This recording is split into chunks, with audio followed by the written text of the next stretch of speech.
Oh, it says I'm live today. Thank God. Whew. If you weren't here for Saturday's show, it did not tell me that I was live. And I was very confused. Ryan was motioning to me in the back saying, "You're live, you're live." Never told me I was. We officially are now. It's Wednesdays. It doesn't tend to mess up on Wednesdays, knock on wood. We have the full slate of people here. Josh has opted to not neglect us this week and said, you know what? I'll rejoin you guys. After seeing how good the ratings have been the last 2 weeks, he wants to bring them right back down to where they were in week 2. Josh is back. Ryan's here. We are now officially more than a quarter of the way through the 2022 NFL season. First week of bye weeks now officially. So this is now the first time you actually might have to maybe pick up a kicker, maybe pick up a defense. Potentially, you might have to do some of those things. We're to help you with all of that and, of course, do our normal upside down signs. Let's get into it.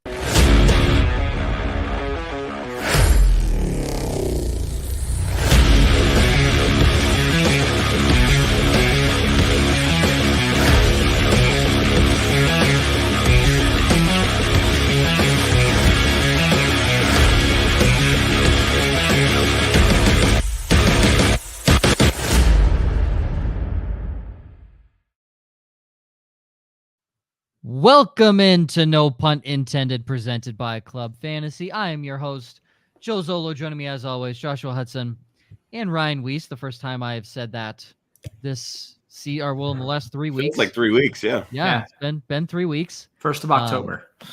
The 1st of October. Albert's here. He's having a good time.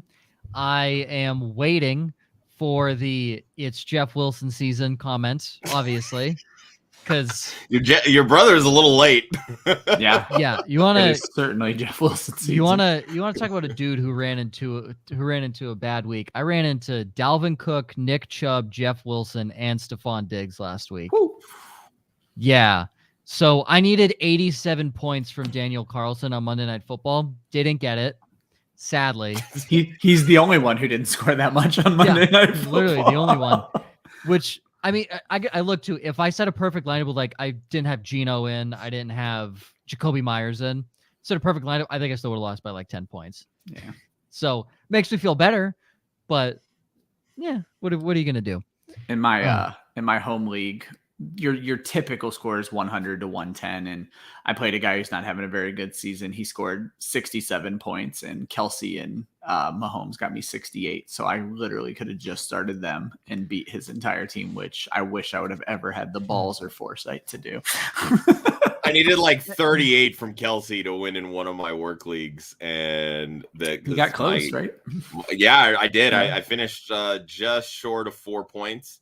But he had Jerick McKinnon going that night too, and McKinnon was used a lot more than Pacheco, unfortunately. So I've said this before. And I think they said it on the broadcast too. Like, Travis Kelce's not doing anything special here on this route. You're right. He's running a simple drag route, and he's not that fast. Like, runs a 4.6, 4.7. Which, for a guy his size, as most tight ends do. Yes, most tight ends do, right? Like, now, like, again, for a guy his size, fairly fast, but it's not like a 4.6, 4.7 is uncommon at the tight end position. Now, again, like, I'm watching the guy. He has great hands. He has great situational awareness. He runs a simple drag route, and he's 5 yards open. What are we doing? Well, that's the thing. You hit it on the situational awareness. This guy grinds for everything he gets out there, but he knows where he is at all times, and he knows where to sit in the zone. With players. Yep, he knows where to sit in the zone and knows how to get open and make cover, which is exactly what you need to do. But again, like, we've seen it. If you double team him, what's it going to do? He doesn't have the speed or the quickness. Yeah. Can't do anything. And now, especially, the team doesn't have anybody to break you. Well, in all honesty, this is going to sound ridiculous what I'm about to say. This was not a great Travis Kelce game. It was 5 catches for 27 yards. He just happened to have 4 touchdowns on 4 of those 5 catches, to where the Raiders did slow him down, just not in the part of the field where it fucking matters. Yeah, where they needed to. So absolutely crazy. Kelsey had a fantastic week, and we'll get to some other tight ends I have some questions about later on. And Albert chimes in, oh boy, is it Ramondre? Let's go, baby. I needed this. I have so much Ramondre where I have Najee Harris, so it's a nice little flip-flop for me. What's funny is, and I guess this is probably osmosis through Joe, but I didn't realize how big of a Ramondre Stevenson show we were, because we're all hyped for this. I don't know who said it back on the Patriots preview or who might have been saying it since the end of last season, but Ramondre Stevenson is better than Damian Harris in every which way. The only thing Harris has is breakaway speed. Yeah. Very clearly Stevenson doesn't have that, but if he keeps his feet on that run where he ran over 17 Detroit Lions defensive players, that was amazing. It's a touchdown. His center of gravity is so impressive for a guy his size. So I love Ramondre Stevenson. I told you to play him last week. He helped me with my upside. Oh yeah. He smashed in my upside. So love Ramondre Stevenson. This week he should be great. Austin Eckler had 170 yards on the ground, and remember when everyone was hitting the panic button on Austin Eckler, and we were like, no, calm down. He's fine. I'm gonna say though, I'll take my L where I said trade him, but I did immediately unsay that. After watching that game, I was like, oh no, I'm very wrong here. Like this is not a 1 week thing. You do not get rid of your studs that early unless they're Najee Harris, because his offensive line is bullshit. There ain't no stud on that farm. No, there ain't no stud. Let's get some questions first so we dive anything. Motherfucker dice dealer. First question. We love that. He's normally here later. I love to see It's that. not even a question. I think he's just he's just saying this. He started ASB and Goff ran into Allen and Gabe Davis. That game was over on the first play. Even if the Sun God and Goff had good games, I don't think it would have mattered here. Gabe Davis, 2 catches, 180 yards, 2 touchdowns. 150, 130, or 155, I think it was when it was all said and done. For those two. I'm pretty sure weren't the top. Oh, he went 3 for 173. I was gonna say and he had 3 for 173. Okay, yeah. I'm pretty sure the top 2 scoring receivers, or like 2 of the top 5, Devontae Adams and Gabe Davis, had 3 catches, but 2 of them were long touchdowns. Did what they had to do. Yeah, I mean, and also Vegas should have won that game. Carr threw an absolute dot to Devontae Adams on that last touchdown that he had. Oh, also. Disrespectful putting 2 rookies on him. That was disrespectful. McSweet, ETN and him out carrying Robinson. I don't know. All I think is that it's the curse of Ryan Weisse, and whenever he calls someone to have a 2 touchdown game, like he did last week with James Robinson, he shits the bed. So I have forbid him for ever doing that again. And if one of his upsides says at least that, he's not hurt this time. I predicted another 2 touchdown game. Fair warning. Oh, you know what? That's totally fine. I don't own a single share of Melvin Gordon, so that's totally fine. I mean, any thoughts on that? I feel like honestly, I think this is the beginning of the changing of the guard. No, it really is. Like I say, Josh, we saw James Robinson doing what he was doing. These were good matchups that he was doing it in, and now you're starting to see the juice that ETN brings to this offense. This is why they drafted him. 7 yards a carry. 8 yards per reception. Like this is how dynamic he is with the ball in his hands. So I'm just going to throw one bit of water on this fire. Is the backup running back is supposed to be more efficient. James Robinson needs to be in there wearing the defense down with the inefficient runs for ETN to do what he's supposed to do. So I don't know that ETN is necessarily going to out carry James Robinson moving forward. I do think you're going to be in a situation where ETN outproduces James Robinson in half to, if not more than half of the games. If this were a situation like Pollard and Zeke, I would agree with you. But they're quite frankly splitting carries right down the middle, whereas Zeke's chugging along for 20 plus while Pollard gets 8. And that's a big difference for me there. That ETN's going to shine here shortly. Depends on when the carries Pollard's are too, Pollard's more efficient with his 8 too, which is crazy. So yeah, I'm still a James Robinson fan. Screw Travis Etienne. Fave Rocks, new name. Should trade Miles Sanders and Pickens for James Conner. I'm just gonna guess that this is an all-around no, like an all-around heavy no. Yeah. No, James no Conner one there. has done really nothing this year. And also determine that type of package for him. Also, George Pickens has been the best Steelers receiver the last 2 weeks. I was gonna say Pickens is getting fire, and this is where we talk about you have to have patience with these rookie wide receivers, and you barely had to have patience with Pickens. He's already starting to pop Obviously, we would love to see Kenny Pickett, throw a touchdown, but it's coming, and it's likely to end up in George Pickens' hands. So, though Deontay Johnson got robbed last week. So. If there's one thing that I would trust in this world, it is the Pittsburgh Steelers scouting receivers. Because Antonio Brown, Mike Wallace, Martavis Bryant before he started doing drugs. George Pickens is clearly a hit right now. Deontay Johnson.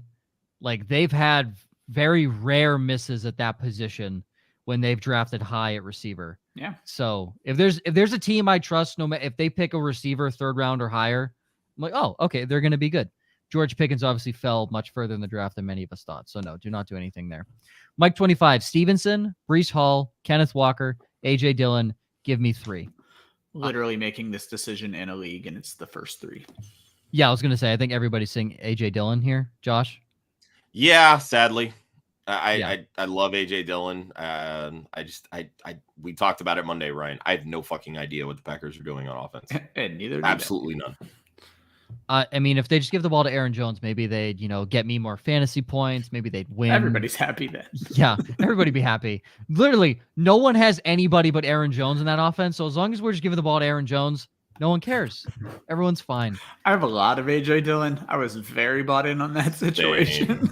I have one share of AJ Dillon because, and this is a game he should do well in. Still benching him. Well, unless Jonathan Taylor's out. I'm benching AJ Dillon. AJ Dillon. And then McSweet chimes in with, "Do I think JT will play this week?" No. Does he? Oh yeah, at the end. It just popped up after I said just that. Popped in. Elixirs can't tell if him being last in a league where someone drops TJ Hawkinson is a good or a bad thing. Well, considering TJ Hawkinson has had one good week, I wouldn't consider it too much of a bad thing. It's like 80% of his fantasy production through 5 weeks came in one game. Yeah. Real quick, how many catches did he have last week? One, either I think. one or none. I don't remember which one. Okay. Regardless, we had like one catch for 7 yards or something. It wasn't much. Irrelevant. Randy Miller, do I risk waiting on Higgins or should I start Terry tomorrow at the wide receiver 2? Higgins in practice, and De'Ami Brown, Logan Thomas, Jahan Dotson, all on the Commanders' injury list. Pay attention to tomorrow's practice. That's the big thing with Higgins. Wednesday practices are very notorious for being off days for veterans. Now, obviously, Higgins coming off of, ankle, knee, something? Yeah, ankle. Lower leg. Ankle. And, we know what happened on Sunday with the big goose egg that really screwed me over. I would pay more attention to it tomorrow. I'm not ready to make this decision yet, but if he doesn't practice tomorrow, I have zero issue rolling with McLaurin in this case because, again, you have to. You have to, especially after what happened Sunday. Yeah, you have to. You just have to roll there. We talked about this on the Monday show. I'm done fucking around with these 50-50 injuries because what's it going to take for him to come out of the game? I'm starting McLaurin in this situation. So, yep. And then real quick, just on JT, if he's limited the next 2 days, I guarantee he plays. I feel like that's what you have to really look at. They need him. This is a revenge game against Jacksonville. Yeah, they need him badly. And this is the game where he can get back on track. Yeah, this is why you sat him last week, so that he goes for 180 and 3 touchdowns this week. Yeah. Elixir says he's down bad, only 1-4 in the league, needs a win. And he's asking Taysom Hill or Kyle Pitts. Life-changing decision is what he adds. Now, I'm gonna spoil my downside and say that I don't think Taysom Hill scores 10 points this week. Hey, he might not, but it still is going to be 7 more points to Kyle Pitts. That's almost word for word my downside about Kyle Pitts. Yeah, and that's what I was about to say about Kyle Pitts is like Taysom Hill might score 7, but Kyle Pitts will be scoring 2. So Taysom Hill, and also the Taysom Hill thing is also me just kind of being an asshole. Like he had one blow up week of 4. Again, TJ Hawkinson, he had 45 points. He had no points, 1 point, 9 points. Yes, Taysom Hill has the opportunity to go off at any point. I would play Taysom Hill over Kyle Pitts. I think everyone here agrees. Yep. I've made the decision that Taysom Hill on any time where he's not hurt will be the number 2 on my stream of the week list for the rest of this season. But I don't know that I'll ever have the balls to make him number 1. It pisses me off. He cannot be listed as a tight end. I'm sorry. This was all Josh and I did on Monday. And we're going to get into it when we get to the upsides, because technically one of my calls last week hit if Taysom Hill isn't a fucking tight end. Yep. So dumb. So dumb. Yeah, the worst thing. Randy, does he trade CEH for Connor and Eno Benjamin? I mean, Is the upside better to have the whole Arizona backfield over CEH? Because I feel like CEH's upside is 3 receiving touchdowns. He's just on the field only for like shit. 10 plays. Yeah, so obviously he looked like shit last week. He's not going to do well this week against Buffalo either. But. I would rather Eno Benjamin over CEH just for the sole fact that he has more opportunities on the field. And he can catch and run. CEH cannot run the football. Yeah, I don't have a problem with it because I'm still a Connor believer. I just think he needs to get healthy. I kind of hope they sit him this week a la Jonathan Taylor and give him some time to rest. So, yeah, I think I'm good with that trade. Yeah, I would. Still would rather have CEH. I mean, we bought into Connor simply because he scores touchdowns. He's not scoring touchdowns, and CEH is. So, give me the touchdowns. I'm good on the Eno Benjamin side. So we got 2-1 there. And same guy Randy says in his league, they have banned Taysom Hill playing at tight end. I applaud you for that. I would even be okay at running back if you wanted to put Taysom Hill at running back. I think that's totally fine. That's the move that needs to be made by these fantasy platforms, but they're not going to do it because the fucking Saints list him as a tight end for whatever reason. Yeah, and they go based off the depth chart, which is dumb. Here's my question.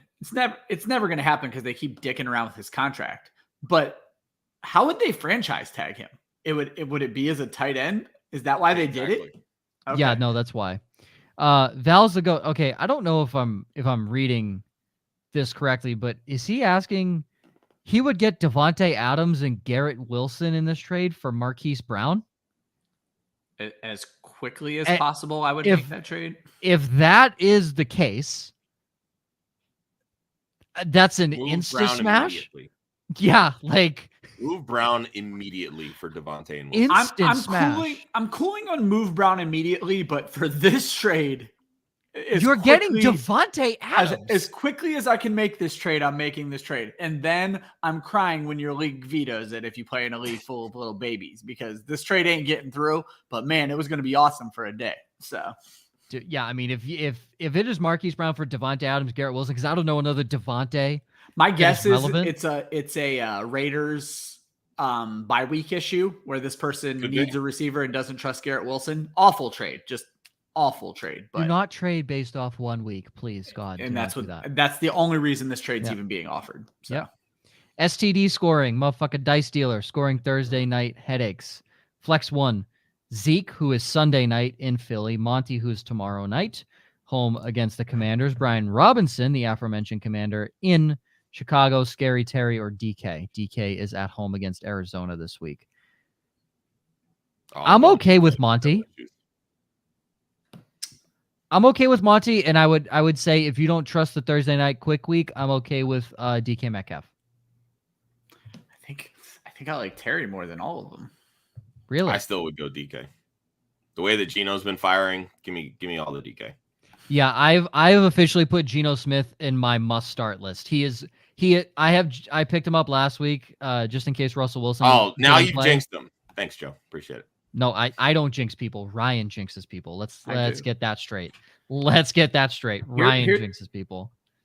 Arizona held Cooper Kupp to 14 fantasy points, and I don't know. I think I don't trust DK in this matchup at all. So, well, who out of DK and Tyler Lockett are running similar routes to Cooper Kupp?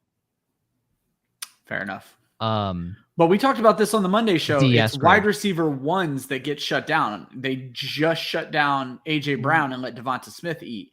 I'm looking at it that way, that if they're shutting down AJ Brown, they're shutting down AJ Brown's brother, DK Metcalf, because AJ Brown's brother, I would say, is a little better in terms I want to of see what physical specimen. I'm going to pull this up really quick. I want to see BK's numbers against Arizona in his career. I remember a year or two ago, the last time Patrick Peterson was on the Cardinals, I called a bad game for DK in Arizona because he was going one-on-one with Pat Pete. And then I believe he torched them when they went to Seattle. Honestly, he's never torched them. He No? had the last game that they played last year, 11 targets, 5 catches, 58 yards, no touchdowns. In 6 career games against them, he has 1 touchdown, and he's never had more than 58 receiving. That was with whack-ass Russell Wilson, though. He got Geno Smith slinging the ball. When was that touchdown, Josh? Josh, when was that touchdown? Was that touchdown in 2020? Yes. At home against Arizona in 2020, right? Yeah. Yeah, that was why he didn't. That was why he didn't hit my downside that week, because when he played Arizona earlier that year, he went 2 for 12 or something like that. That 2 was for 23. Yep. Yeah, he was awful, and that was the game I called him bad. I called it again, and that was when he scored a touchdown against Arizona. Okay, I'm you know what? I am a guy that thinks that playing against a team where you play bad against them does not work. So I will go. I'll go with Ryan. I'll go with Terry McLaurin. If he feels good about Terry, I feel good about Terry. I don't know how you can feel good about Terry. I was going to say, I felt good about him last week. They chose openly to say, you know what? This is going to be Terry McLaurin's best game, and then we're going to throw 2 long touchdowns to Dyami Brown. You know what's funny? I was that close to picking up Dyami Brown because I had so many injuries at receiver. I was that close. I'm like, no way. There's no way. But I forgot Carson Wentz is a bad quarterback, so he still throws a good deep ball, though. Ron Rivera didn't forget. Yeah. Mike 25. That was funny. Mike 25. Flex, Drake London. DJ Dallas. DJ Dallas or Dallas Goddard? I would assume DJ Dallas. DJ Dallas, yeah. Elijah Moore, Tony Pollard, Darnell Mooney in a peeper. I'm going to probably rule out DJ Dallas here in this instance. No? I'm all in on Kenneth Walker. Sorry. I think that's fair. I'm going Mooney. I'm also going Mooney. He's on my upsides this week. So I got his quarterback on my upsides this week, which I hate, but he's there. So Mooney to the Mooney. I'm not ever going to trust Darnell Mooney until I physically see a breakout. I'm sorry. I've invested way too much in this motherfucker all year, and this offense has completely shit the bed. You know, it's interesting to me. I actually think London is an okay start against San Francisco. They just lost Emmanuel Mosley, and he's been playing well for them. And having to shift now coverage over to Pitts again if he plays. I don't know the nature of the hamstring injury, but he has such a high target share. It's so hard to ignore. Yeah. And they're throwing the football. So yeah, which is strange. That's just going to open up more opportunities. I mean, obviously with Pollard, you have the efficiency side of things, but and Philly gives up runs. Like they really do. They yield yards. Going into the Arizona game, they were allowing 5 yards a carry to running backs. You could very easily see Pollard with 10 touches and 100 yards on a touchdown. Yeah. But I think I would lean the targets and go London's way. But I think if you want like max upside, I would go Pollard. Ryan and I are Mooney. Ryan and I are chilling with Mooney, baby. Let's go. This is it. It's happening. It's happening this week. It'd be different if Pollard was actually seeing enough targets. That's my only issue. 13 targets in 5 games. I'm just meh. Guys, I'm not gonna lie to you. I might just fly through all of our upside downsides at this point. I was gonna say this is a lot of questions. We haven't gotten this in a while. I like it. I'm totally fine with, because obviously we're here for all of you guys. So McSweet, start 3 in a PPR. Jerry Jeudy, Travis Etienne, Eno Benjamin, Tyler Boyd, Isaiah McKenzie, and Michael Giddy-Up Gallup. So we have 3 in a PPR. Jeudy is Monday night in LA against the Chargers. Etienne is in Indy. Eno is in Seattle. Boyd is in New Orleans. McKenzie is in Kansas City. And Gallup is in Philly. You can't even play any home matchups if you wanted to. So I will start with Ryan here. Ryan, who are you going with? Thanks. I have to pick 3. Well, so I guess I'm going to go Etienne and Eno right off the rip. I'm trying to choose between Boyd and Gallup. If McKenzie were 100% healthy, I know Khalil Shakir has the hype right now, but I actually like McKenzie a lot. I think I would lean Boyd in what should be a high-scoring game I'm hoping for. So give me ETN, Benjamin Boyd, and I don't feel great about it. I'll just piggyback off Ryan because I'm going to go the exact same. I don't like ETN, but I think Jerry Jeudy can't catch the football. Isaiah McKenzie's hurt, and I think the Eagles clamp down in the secondary. I mean, by the way, James Bradbury has been lights out opposite Darius Slay. And who do you think Slay is going to be on? It's going to be more CeeDee Lamb and not Gallup. Yep. So Gallup's going to see Bradbury. Ixnay on Gallup this week. There you go. Remember last week when Ryan had CeeDee Lamb in his upsides and I had him in my downsides? That's why you listen to me, folks. So what's funny is I don't even remember that we were opposite each other, but that's like the first time in the show, I think, where we straight up picked against each other. Oh, we did. Yeah. You were like Cooper Rush, CeeDee Lamb averages 91 yards when Cooper Rush is the quarterback. I'm like, I'm telling you, they're going to it's not on CeeDee Lamb. They're going to slow down Cooper Rush. And he had 102 yards. Granted, CD had over half of those yards, but it was only 53 of them. Certainly a rough game. Yeah, but I'll go ETN, Eno, Boyd, Josh. I'm going to go ETN and Eno for certain. I would probably take McKenzie. If this is McSweet, if this is your dynasty team that we talk about quite often, see if Khalil Shakir is available. See if you can stash him. If McKenzie is ruled out again, plug Shakir in with ETN and Eno. Because honestly, I think that's your right move here.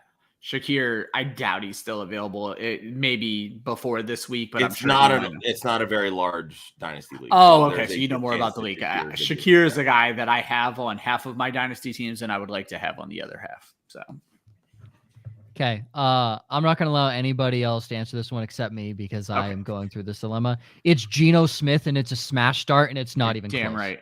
It's not even close. I'm starting Geno over Matt Stafford this week too. So I'm starting Geno over Russ in one of my dynasty leagues too. So I'm fairly positive Geno Smith scored more points last week than Russell Wilson has scored in the last 3. So probably right. Geno Smith, and he is a must start until further notice because he has had one down week, and I'm pretty sure that down week is still a better down week than Russell Wilson has had this year. Like, you could have started Geno in his down week and probably had more points than Russell Wilson has had in 2 or 3 weeks this season. Geno's a must start. Do we have hope for Darren Waller? He's on a bye this week. He plays week 7. Hamstring injuries are tough. Yes, they are. We've seen Keenan Allen out for way too long on a hamstring injury. He's been out like a month now. Jesus. Yeah, it's a full month. He's been out since halfway through week 1, and it makes you want to flip a table. So Darren Waller. I have Keenan Allen and Amon-Ra St. Brown. I should be freaking 4-1. Nope. Do we have hope for Darren Waller? I mean, there's always hope. It just really depends on the hamstring itself. Like, you know, how the tear is, how much they're grinding him in practice, etc. But I mean, at this point, he's a hold. Like, you're not going to drop him. You really can't trade him for. You can't drop him max value at all. And that goes to show too. Let me just real quick.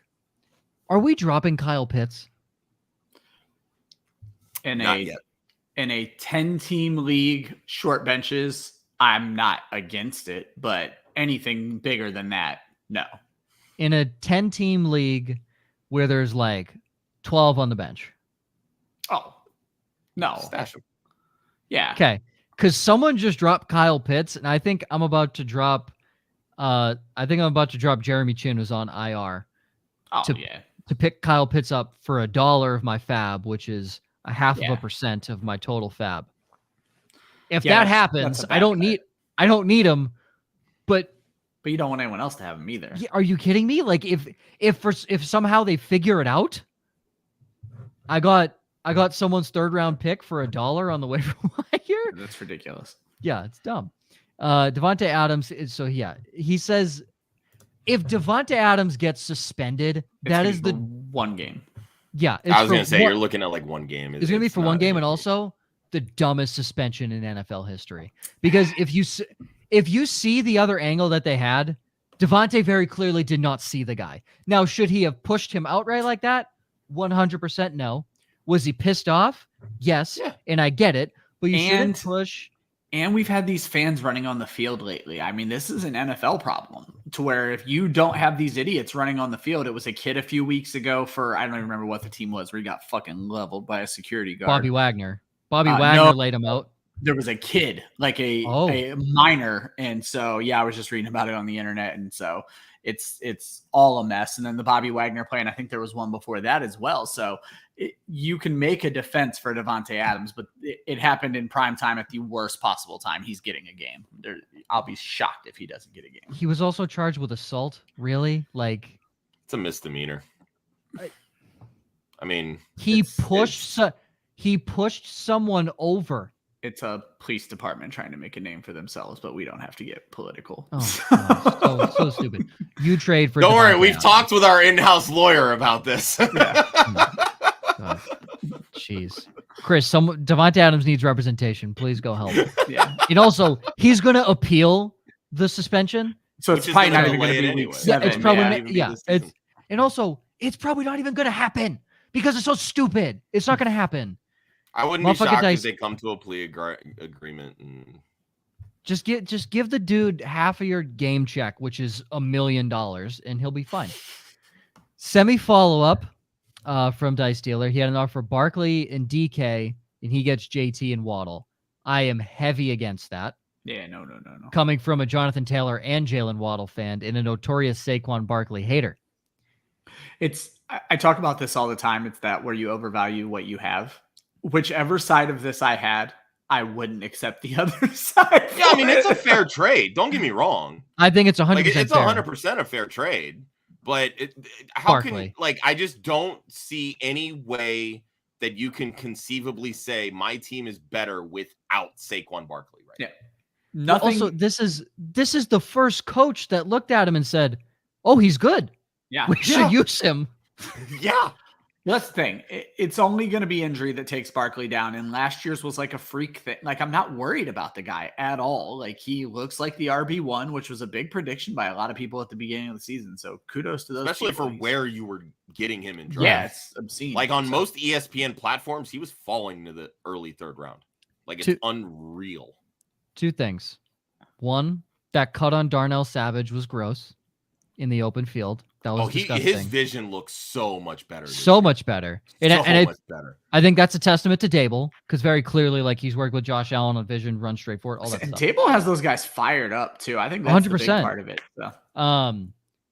Two, he should have had a long touchdown when he cut back inside on Darnell Savage. I know exactly what you're talking about. Yep. Sideline was wide open. He had 20 yards of field. So we we know how fast he is. He would have burned everybody too. I'm like, oh my god! I sat there on the side vision. I was like, was the sideline not open? Was there somebody else there that wasn't? No, he had a 75-yard touchdown down the left sideline, and his vision does look great. But I sat there. I was like, man, I don't have Saquon in any league, obviously. But I sat there and I felt for Saquon managers because I was like, dang, that was an easy long touchdown right there. Okay. Sir, you Paulsum?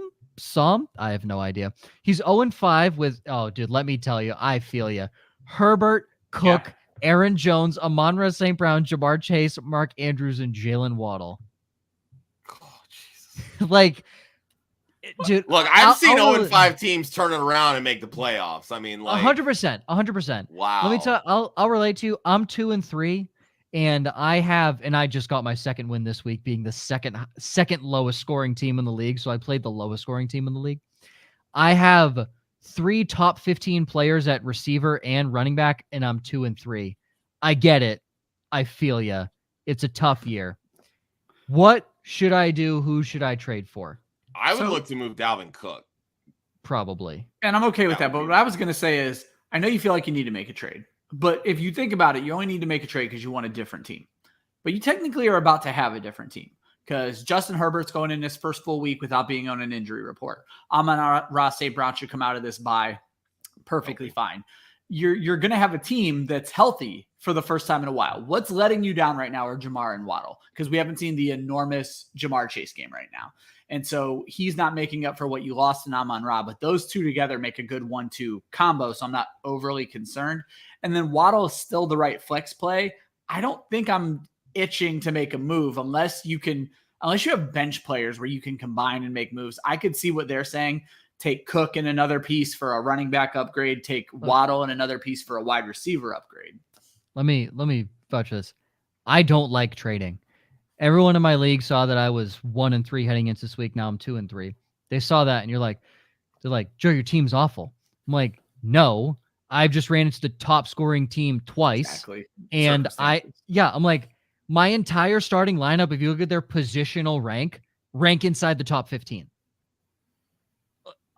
They're just not performing. That, or someone's having a really good week, and then the rest of them suck. Like, I had James Robinson and Aaron Jones in my lineup last week. 16 combined points? What the fuck is that? Yeah. Like, that's dumb. Jalen Waddle and T. Higgins in my lineup. 5 combined points. Jacoby Myers is on my bench. Like, it's... and that's one of those, like, if you know T. Higgins is out, you're putting Myers in. I have sat T. Higgins regardless if he plays this week, and I am playing Jacoby Myers. I would have sat Jalen Waddle to play Jacoby Myers this week. He's been the only option. Like, points per game, he's a top 10 wide receiver. He's unreal, dude. He's open on every play. Like, he's so good. Oh God, Jacoby Myers. Bailey Zappi for president. Fuck Mac Jones. I'm on the Bailey Zappi train. Forget Mac Jones. Play Bailey Zappi. Hey, welcome, Joe. Bailey Zappi train. Ryan was giving me shit about that on Monday. Bailey Zappi is the future. Bailey Zappi's the future. No, but I would try, if you could package one of your bench players, which obviously we don't have those up, maybe one of the bench guys with Cook to maybe get Fournette, I would make that move in a heartbeat if the Fournette manager sees the value in that. But yep. Would you trade Hopkins, Keenan Allen, and David Montgomery for A.J. Brown, Leonard Fournette, and DJ Moore? Speaking of Fournette. I just, again, surface level, feels like a fairly even trade. But let's rank it out here. Let's go A.J. Brown and DeAndre Hopkins. Who would you rather have? Josh? A.J. Brown, not even close for me. Ryan? Same. A.J. Brown as well. Keenan Allen or DJ Moore? Josh? Keenan Allen. Yeah. I know Ryan's answer. I mean, neither's really done anything, so. Keenan Allen's been hurt. I mean, DJ Moore's been hurt by his quarterback. Does that count? Here's the thing. These are two guys that I love. It's Keenan Allen, and it's not even close. Yeah, I mean, it's still Keenan Allen, but it's. And then I don't think that one's as far-fetched, though. Yeah. And then Monty or Fournette. Oh, Fournette, easy.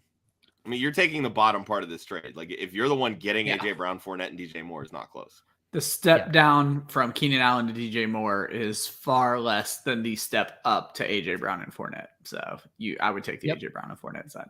I agree. Yep, we're all on the side A.J. Brown trade. Excuse me. Elixir start 2. Godwin, Gabe Davis are London in a standard. So who are you sitting, essentially? And to me, I'm probably... Actually, I take that back. You're going to sit Gabe Davis? No. Oh. I'm going to sit Drake London because I think that's who I thought. That's who I'm going to sit. I thought you were... I was going to say sit Chris Godwin, and then I remembered Tom Brady destroys the Pittsburgh Steelers. I don't care how old he is. Destroys the Pittsburgh Steelers. So I will sit Drake London. Ryan agrees. Josh? Yeah, you're sitting Drake London in this. Like, you seeing what you saw with Gabe Davis, that's what you want. That's the hope every single time you trot him out. You're going to have those dud games with only 13 yards. You're going to have 20 yards, whatever. But then you have the potential for 90 and a touchdown, or 190 and 3 touchdowns. Like that. Right. That's just the range of outcomes with Davis. I'd say my favorite thing about the Gabe Davis game is I have Gabe Davis and Travis Kelce in my one standard league, and Gabe Davis outscored Kelce, even though Kelce had 4 touchdowns. So that's gross. That's absolutely gross.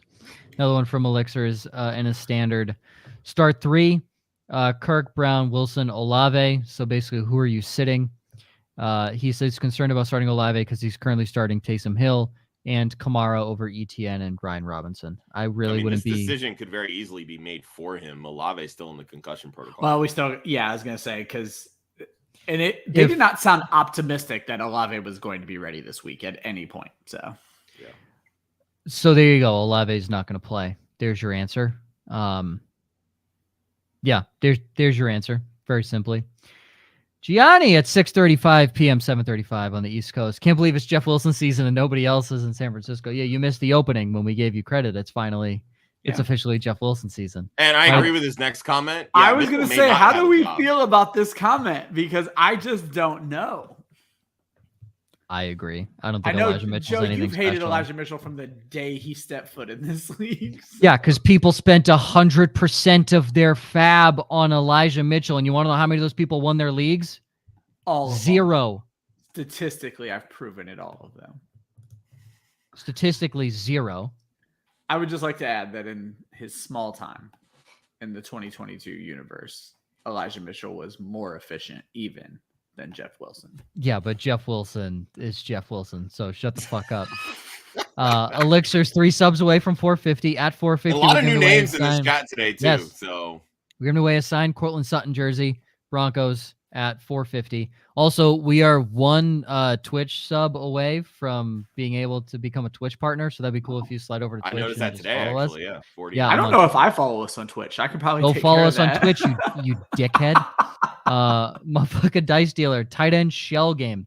Higbee, Pitts, Freiermuth, all questionable. He owns Higbee. Pitts is free. Muth goes through waivers on Saturday. So if you have those 3 options, who would you rather start? I'm good with just rolling with Higbee. Yeah, I have Higbee 1 spot ahead of Freiermuth on my list. I like both of them this week, but I would go Higbee. Roll with Higbee. Again, very clearly, Matt Stafford's only throwing to white people, so we're just rolling with. Dude, this was hilarious. I saw something on TikTok, and it was obviously meant as a joke, but it was pick a starting offense to go 17-0, and it's just a thing that gives you it just runs through all the 32 teams. You have to pick a quarterback, two running backs, 2 receivers, and a tight end, something like that. And dude picked Justin Herbert, Zach Ertz, Cole Beasley, because it brought up the Buccaneers, Christian McCaffrey, and another white receiver. And it was just obviously it was meant to be a joke.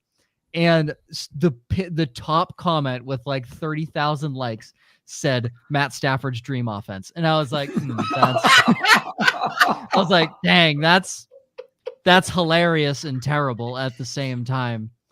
But you can't refute the truth at this point. So it's sad to say, because Allen Robinson should have like 1 million yards. I will say, watching him play, Allen Robinson does not look comfortable in that offense. He does not look special. It's just bad all over the place. Because Matt Stafford's throwing racial slurs his way. That's Clearly.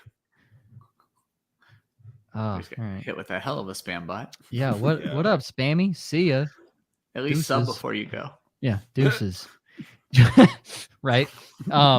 Carrington, he's 2-3. He has Devontae Adams, Stephon Diggs, Mike Evans, Cortland Sutton. How are these teams 2-3? I hate this fantasy football season. It's so stupid. Ramondre and Zeke are his running backs. Does he trade a receiver to get a running back? If yes, which receiver and which running back do I go after? No, keep your team. Fuck trading. If you can start if you can only start 3 receivers, then I get it. But if you can start all 4 of those receivers every single week, no. Yeah, like even if you can only start 3, they all have different bye weeks. If I remember correctly, I'm not changing any of these guys. Yeah, I mean, and Devontae's obviously off this week, so yeah. Yep. All right, 43 and a half minutes in. Hold on. Oh, he is. That's the most, why he's doing 3. Nice. I feel that, Carrington. Yeah, our guy who's 5-0 has like the 4th most points for, but the least amount of points against by like 100.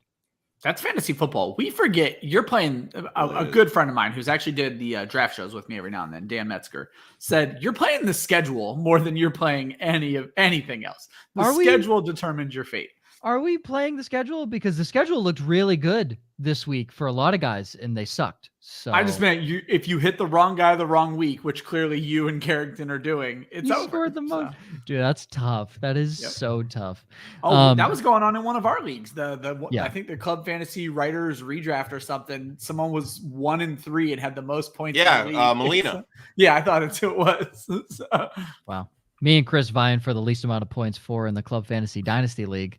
I think Chris scored 70 this week, and I scored 90, and I beat him. So let's go. Gonna sign him with a top 4 draft pick. Doesn't matter. Hit on George Pickens though for the time being. So Jonathan Taylor, Jamar Chase, and George Pickens. I was going to to say, you're adding one really good piece every year. Yeah. As long as they can all stay healthy. You got to get to a point where you're adding multiple good pieces a year. Shut the fuck up. I have Benjamin too. That's not a good Yeah, piece. you've been holding on to him for 3 years. Hey, also, Zach Wilson hasn't looked terrible. That's fair. Zach Wilson, not bad. So didn't you buy him off me last year for like dirt cheap? No, I think I. Oh no, I tried to buy him off you. It was the other way around. I drafted Zach Wilson. Okay, here's what I'm gonna do. I am just gonna go through all the things here, and no one's gonna say a word, and I'm just gonna read any notes you have give on the us screen. At least an elevator pitch, like you have, and I literally mean 20 seconds to talk about one of your players, okay, cool. and I mean, all right, let's do it. 20 seconds after I go through my spiels. Josh, you're 0-2-1 last week, 3-11-1 in the season. Goddard was tight end 3 among actual tight ends, but technically tight end 4, so he's calling it a tie. That's fair. I'll accept it. George Kittle, top 5 I'll tight gladly end. take the win if you guys agree on it. So Nope, tie. Nope, fuck you, tie. George Kittle, top 5 tight end this week. Atlanta allows 4th most points to tight ends.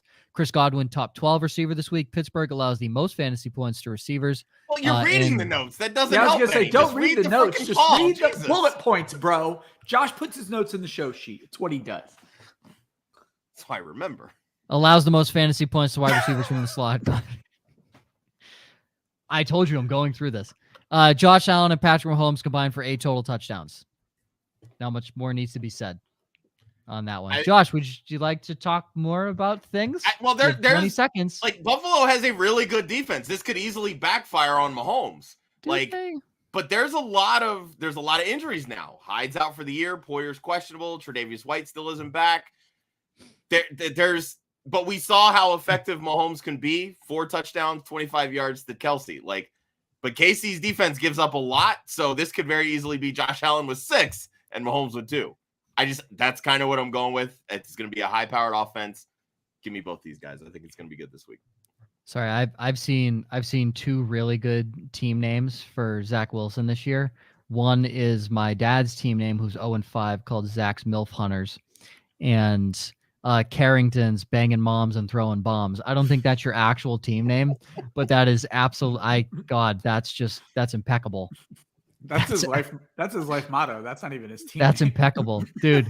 Carrington. BYU represent. Oh, nice. BYU represent. Go Mormon. Ryan's picks. Ryan fat goose egg last week, 3-12 on the season. Again, guys, I cannot express to you. Just listen to me. I cannot express to you enough. Just listen to me, and I'll tell you why later. Kirk Cousins, top 5 against Miami. Melvin Gordon, 2 revenge TDs against Los Angeles, which actually means 2 fumbles against the Chargers. And Darnell Mooney scores 15 fantasy points against Washington. 20 seconds. Go ahead. Chargers give up the most points to fantasy running backs, 32 per game. They just allowed 2 touchdowns to Chubb and another 1 to Kareem Hunt, 3 total to Cleveland. But more importantly, Melvin Gordon, 6 red zone carries against Indianapolis and did nothing with them. He is due. This is the week. Let's make it happen. Okay. My picks. I was 2-1 last week.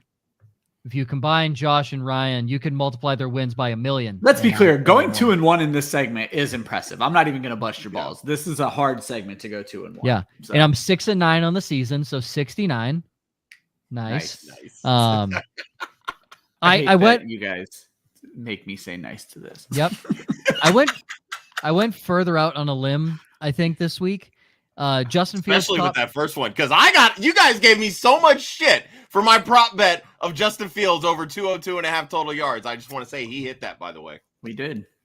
Congratulations. You want a cookie? I don't know what you want here. Oh, don't worry. I'm gonna get some shit for one of my downsides. I already know it. Great. We already didn't do an underdog prop. I have Justin Fields top 12 against the Commanders. I don't know. Their defense just sucks. They do. Feels good. Kenneth Walker top 24 against Arizona. That's a real coin flip to me. I couldn't tell you. That's a coin flip to me. And Jacoby Myers top 24 against Cleveland because God, Jacoby Myers is Jesus. So you're probably going 2-1 again. Yeah, and Bailey Zappi is Moses. So it feels really good. Few audience questions. Well, we've had plenty. Sponsor reads coming soon. We're close. Yeah, guys, it's like Grand Theft Auto 6 coming very, very soon. No, it's closer than that. Oh, it's closer than that. I actually read the paperwork that I promised Josh I would read like a month ago. Oh, great. Nice. So it's like Cyberpunk 2077. It'll actually come out soon. Nice. Yeah. Downside, Josh, you were 2-1 last week, 10-5 on the season. Well, everyone was 2-1 last week. Round of applause for the team. Round of applause. This one is a lot easier to actually win on this side of the table is the downsides. Josh, you have Justin Herbert outside the top 12 this week. Denver has a good defense. Cam Akers doesn't crack 3 yards per carry against Carolina. Okay. That's a good one. I wanted to go bold on this one because Carolina is one of the worst teams against the run. Yeah, and I feel like this is the week where people are like, oh, this is it. This is Cam Akers. Like, he's finally going to break out. You can move him. No, this is the nail in his coffin. He's not good. I feel like a basic bitch now because I straight up thought that this was the week that Cam Akers was going to Nope. Nope. Yeah. Ryan, you bitch. I need to go get my pumpkin spice latte. Yeah. Darrell Henderson is out snapping Cam Akers on offense, 195 to 111 yards, but Cam Akers' rush share is 52.6. Like, when he's in the game, that's what he's doing. He's running the football and still can't fucking do it. To be fair, me being in on Cam Akers was moving him up to running back 29, but now I'm going to move him back down. Darrell Henderson's a little lighter skin than Cam Akers, so the snap count, I guess, makes sense in a Matt Stafford offense. Dude, it's going to be an ongoing weird, like, awkward joke that we're going to have here because it's true. Yeah. Because it's true. And we all like to have fun here, okay? And very clearly Matt Stafford is just a tiny bit. Like, we get it. But Ben Skoranek should not be in the offense. No. We can all agree on that. Ben Skoranek should not be. And the only reason he is because Van Jefferson's on IR. Matt Stafford loves to racism. Yeah, there you go. And then Hayden Hurst outside the top 12 this week. I hope that's your wrong one because I have Hayden Hurst. But I get it. I definitely waffled with that one, but the matchup, not great. I get it. 4 out of 5 weeks, so I get it. Ryan, you were 2-1 last week, 8-6-1 on the season. You have Christian Kirk outside the top 24 against Indy. Those that don't know, he had a really good game against Indy in week 2. Yep. So that's just, again, betting against that. Kenny Moore, obviously a very good slot corner. Kyle Pitts outside the top 20. I was just going to put Kyle Pitts outside the top 12, and I'm like, no, that's too easy. I promise you I did the same thing, Joe. I had it in there, and it was like, no, this is not going to fly. I have to make this worse. Yeah. Alvin Kamara, fewer than 10 fantasy points against Cincy. Oh, music to my ears. I knew you'd like that one. Music to my ears. I just want to quickly defend my Christian Kirk take because that's my bold one. The Colts have actually given up the fewest points to fantasy wide receivers, and they're not allowing a touchdown per game. He would have only had 13 fantasy points without the touchdowns last game, and I understand that's not how fantasy works, but I'm just saying we can't expect him to drop 2 on them again. And they've only allowed 1 touchdown the Colts have since he scored those.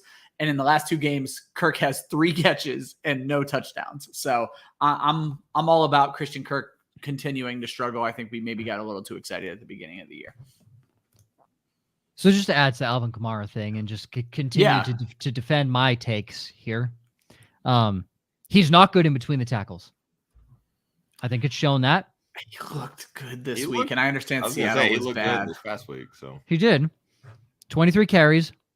Barely cracked 103 yards. But I'm saying even between the tackles, like I watched clips of that game and he looked better than you're giving him credit for. But again, Seattle's interior defense is awful. Terrible. So. And what I say, he's good in the open space. What do you have, a 75-yard catch that he caught 3 yards behind the line of scrimmage? Yeah. He's ridiculous in open space. So stop spamming us. I mean, I guess that means we made it. Right? Yeah, you know what? Keep spamming us. We've made it. Just make sure you hit sub before you leave. Yeah, just hit the subscription button. Myself, I went 2-1 last week, 9-5-1 in the season. I have Waddle outside the top 24 at home against Minnesota. I don't know. They're saying they're planning to go into this game with Skylar Thompson, who looked like a 7th-round rookie at times, but also coming in, I don't think he looked bad. Yep. I think it looked terrible. I'm curious to see him with a full week of like preparation. Yeah, I'm interested as well. Because it was the same thing with Zappy last week. Like, he came in, he was slinging it the week before, last week. And Zappy's only struggled in the beginning part of the game, but Zappy's only interception this past week was a absolute dot that Nelson Aguilar just dropped. So I know all too well about classic. Nelson Aguilar. I know, that's why I brought it up. Russell Wilson outside of the top 15 against the Chargers doesn't feel bold. I was just saying, doesn't feel bold. I'm with it. It doesn't feel bold, but at the same time, outside of the top 15 in a 2018 week is saying bottom half of the league. So and that's why I said that. I didn't say top 12. Taysom Hill less than 10 points. I don't know. Fuck Taysom Hill. This is just, I don't like it. I don't like it. If he was listed as a running back, I wouldn't hate him as much. Honestly. I was gonna say, this was all we talked about. Talked about on Monday. Yeah. Wouldn't hate him. It's basically the first 15 minutes of the show. Well, and when I wrote him up in the waiver wire pickup article, I said it's fundamentally, I can't agree with him and his one target being called a tight end. Like, I can't do it. It hurts. I don't think anybody can. And shout out to, I think his name was Randy earlier in the show. Kudos to you guys for not even allowing to start him at the tight end position. Yeah. I don't know how you figure out how to do that, but kudos to you guys, because that's got to be self-policing. Yeah, that's really good. Dude, Carrington absolutely coming in with these fire names. The Mormon Missile. It can be used for two things. You know what I mean. You know what I mean. You know. All right, Ryan. Milla's from BYU. Oh, there you go. 50. I'm not going to make any more. We had an intern this year from BYU. Her name was Dathel. Absolutely lovely intern. We love Dathel. She told us some things about BYU that have confirmed multiple suspicions. So whatever you think about BYU, it's probably true. Stream of the week, Ryan, go for it. All right, stream of the week brought to you by Connect Go. If you're not familiar with Connect Go, I've said it for the last 5 weeks now, but the links are in the description. It's an app available on Apple and Android where you can partner with some of your favorite fantasy analysts, myself included. For a small fee, we can set up text chats or even video calls, and I can help give you personalized advice to what's going on in your league. So if you don't want to wait for your question to be answered on a podcast, you can have a direct connection to me or Stepmom Lauren and a lot of great people out there. Quarterback is going to be Daniel Jones taking on Baltimore. Baltimore's giving up the 6th most fantasy points to quarterbacks right now, 25 per game and no fewer than 17 in any game this season. But way more importantly, they've given up 3 rushing touchdowns to quarterbacks. Jones is averaging 8 carries per game, 5.6 yards per carry, and 2 touchdowns scored already this season. So I like Daniel Jones to maybe get it done with his legs instead of his arm. Irv Smith taking on the Miami Dolphins. Dolphins are giving up top 10 points to fantasy tight ends, 14 per game. 5 tight ends have already scored 6+ against them, and I understand 6 sucks. So do fantasy tight ends. But 5 tight ends have done it. 2 have hit 11+. Irv is averaging almost 6 targets per game over his last 4 games. And more importantly, 4 red zone targets. You're hoping for that tight end touchdown. And to pour a little water on the Bailey Zappi fire, I picked Cleveland taking on the New England Patriots in Cleveland. The Patriots are still giving up 10th most fantasy points to defense and special teams. And they're giving up about 8 per. They've had at least 1 turnover in every game this season, which is not very Patriots-like. I think there's film on Zappy. Maybe Cleveland can get it together, but I have to tell you, this is more of a gut call. There's nothing about Cleveland that should make me feel confident that they're going to do this. They're only averaging 2 sacks and 1 takeaway per game. I need them to double that this week. They bailed me out last time they were my stream of the week on the very last play of the game. I'm going to pray for them to do it again this week against everyone's favorite backup quarterback.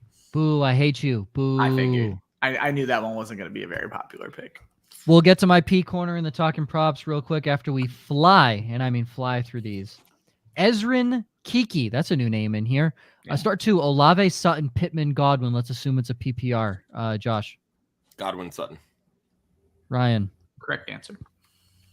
Godwin and Sutton as well would be my picks. And he also asked, would you pick up Henderson from waivers if you're that worried about Akers? I don't let running backs sit on waivers, so yes.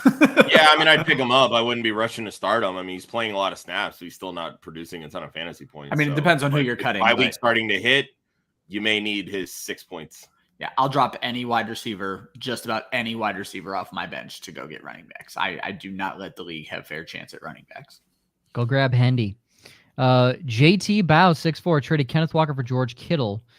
What do you guys think? That is interesting. I feel like that's. I think it comes out good this week. I don't know how much it's going to help you going forward.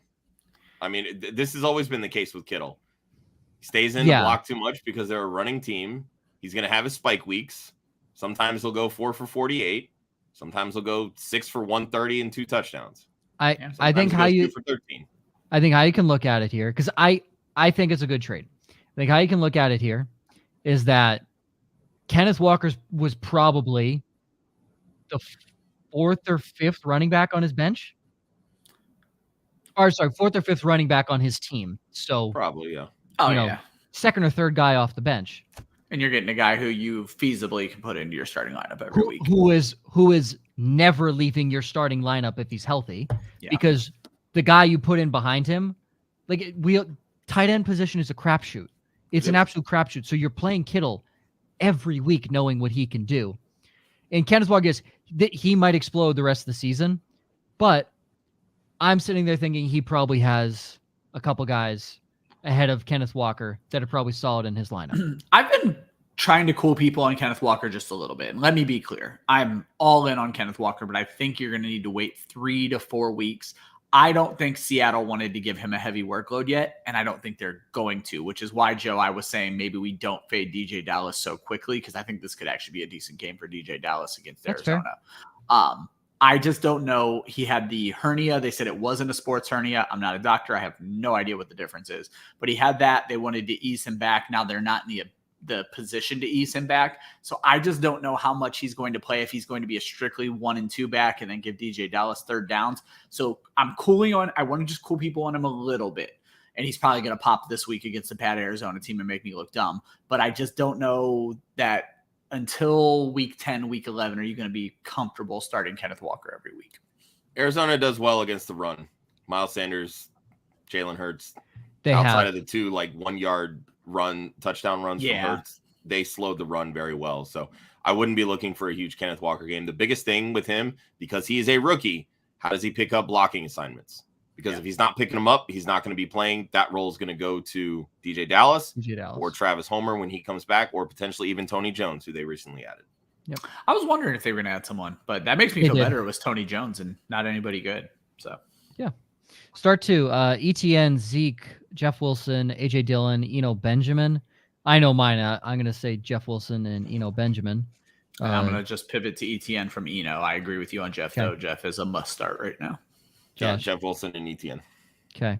Well, you know who's going to be right in the situation, Carrington. You listen every week. I will say I do like I do like Eno this week. So I like Eno a lot better if James Conner doesn't play. I don't like him.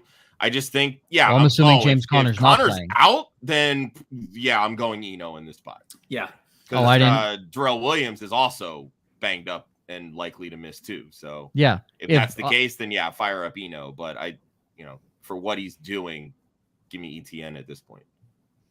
I said before the season that Cliff Kingsbury goes through running backs at about a 1.5-year cycle, and this is Eno Benjamin's start of the year. So it's Eno Benjamin this year, and the next year it's probably going to be Keontae Ingram, who's been a healthy scratch for some dumb reason this entire season. Well, no, because they only keep 2 running backs active. Let's say, and Eno will get the first half of next season or something like that. So. Yeah, and then it'll be Keontae Ingram. Yep. Yeah. The Joker for flexible PPR, David Montgomery or Jeff Wilson. Ramondre is his 1 RB slot. We're all saying Jeff Wilson matter. here. Just start Ramondre. Don't even start a second running back. Ramondre has you. Facts. No, it's Jeff Wilson. Jeff Wilson across the board here. Would you accept the trade of Miles Sanders for Najee and Jerry Jeudy got offered this trade? I would not. I think Najee Harris sucks and Jerry Jeudy can't catch the football, and that is very apparent in every game he plays. You can't even laugh. He has a drop in every game. You can't even laugh. I agree. It's God, I wish I knew how to feel about Najee. I've been walking people through trades. I actually, if we have time, I want to throw a listener question I had earlier today. Let's see what you guys think, but keep going. Give me Miles Sanders in this. Miles Sanders. Yeah. Miles Sanders, 100%. Finn Strum. People are saying he should trade Eckler, but he is going bananas. He has Hurts, Eckler, Debo, Mike Evans, Zach Ertz, Kamara. His bench is Waddle, Olave, Kenneth Walker. Think I should keep Eckler? Yes, you're keeping Eckler. I'm sorry. Do not. The people that are telling you to trade Eckler, if they're your league mates, it's because they want him. Yeah. Trade Kamara if you're trading anybody. Yeah. Do not trade Eckler. Sorry. Your team's great. Hold on to Eckler. Millie Mills. Thoughts? He traded Hunt and Rondale Moore for Monty and Myers. Whoever you traded with, you just destroyed them. So congratulations. Yeah. Jacoby Myers. Seriously, people, come on. Just because he plays for New England and is not the prototypical receiver here, right? Jacoby Myers is fantastic. Yeah. Yeah. Great trade. 100% great. Really good trade. All right, Go let ahead, me throw Ryan, this at quick. you real quick because I feel like I fucked up. I just don't know. So You his probably current did. running backs are only DeAndre Swift and Saquon Barkley. So no depth whatsoever. And Joe, I know you prefer depth. He Yes. does have Kenneth Walker, but got offered Najee and Jamal Williams to handcuff to his DeAndre Swift.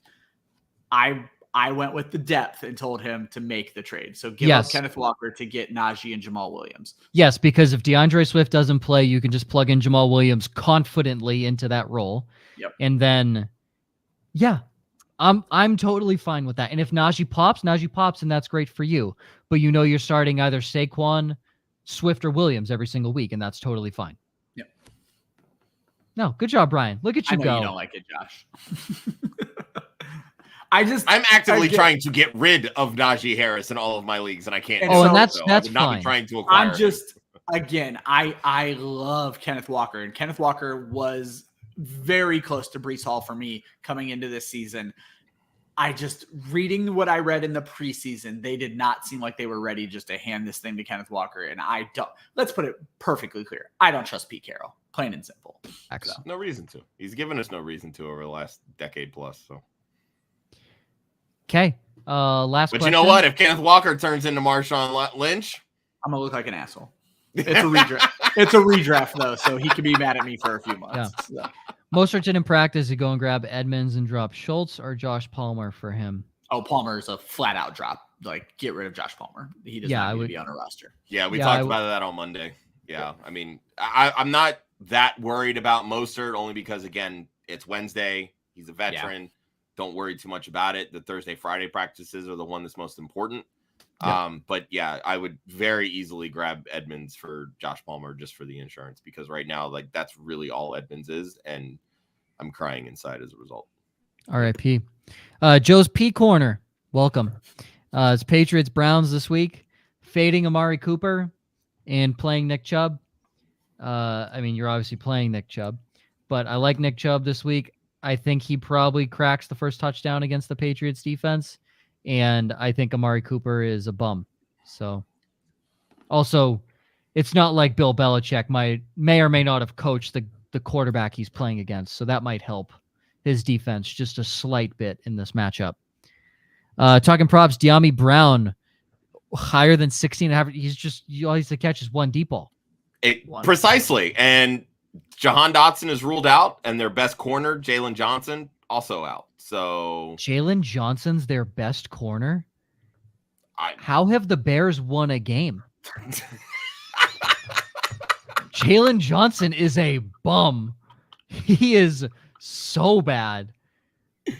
That's what I'm saying. Like, this my God. I'm literally, we were talking about this, and I was like, shit, I haven't done an underdog prop. That was one of the first ones I saw. I was like, this is a home freaking run. Why would I not want to do this? I'm mad that I missed that one. When I found the two I like. Hold on. Yeah. Time out. I have to go look at who their corners are. Kyler Gordon, second round pick this year. Jury's out. I just drafted him. Yep. Jury's out. Okay. Wait, he's their nickel. Their right corner, Kindle Vildor. Kindle hasn't been good since, Barnes & Noble actually came out with it. Great joke. I thought you knew who he was. I was like, wow. No, I don't. Jalen Johnson. Behind Jalen Johnson is Jalen Jones. Okay. Who was an undrafted free agent this year. He's literally the generic version of Jalen Johnson. Yes. Josh Blackwell, who they got off waivers from Philly. And Lamar Jackson. Well, now you're set. Now you're set, right? Lamar Jackson is just going to slide from the right side to the left side, and they'll be totally fine. And then hopefully the quarterback. Dude, yeah, Jalen Johnson. I know how much Joe loathes PFF grades unless they're favorite point. Yeah. But Jalen Johnson is their highest rated defender in the backfield. No. But he's also a 90.5 grade in run defense as a corner. So there's that. Well, that's because everybody only has to run against the Bears. So hold on. I'm sorry. He's graded that high because he can tackle. Perfect. Apparently, yeah. Did we not see what the Vikings did last week?